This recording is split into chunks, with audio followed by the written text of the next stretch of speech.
жерлер тууралуу деп чогулуш болот деп келдик эле. Келди ташип. Келип өзүнүн сөздөрүн айтты, кайсы жерди канчага сатты, кимден канча жер алганын айтты. Бирок биз анау Компироват суу сактагычынын сатылганына нааразыбыз элдер. Анан элдер көп көйгөйлөрүбүздү, маселелерибизди айтайлы деп келдик эле, айтылган жок. Чогулуш канааттандырарлык болгон жок. Толук эле ташип сүйлөп бүттү, анан кийин эч ким элдин үнүн уккан жок. Бир 5-6 дежурный чалдарды коюп койгон экен, ошолор сүйлөп ката берди, рахматын айтты. Анан кетти. Биздин үнүбүздү уккан жок. Мен мына кымбатчылык болуп атат элде, журтта. Бардык продукталар кымбат. Иштегенге иш жок. Келин кыздарыбыз, балдарыбыз бардыгы үйдө отурат.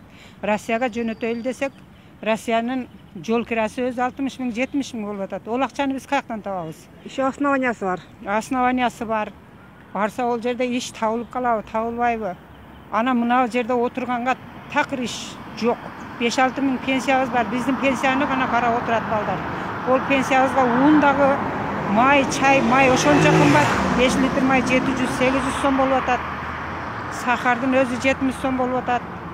Жашоо кыйын болуп калды. Ушуга окшогон маселелерди айтайлы, жеткирели десек, биздин үнүбүздү эч ким уккан жок.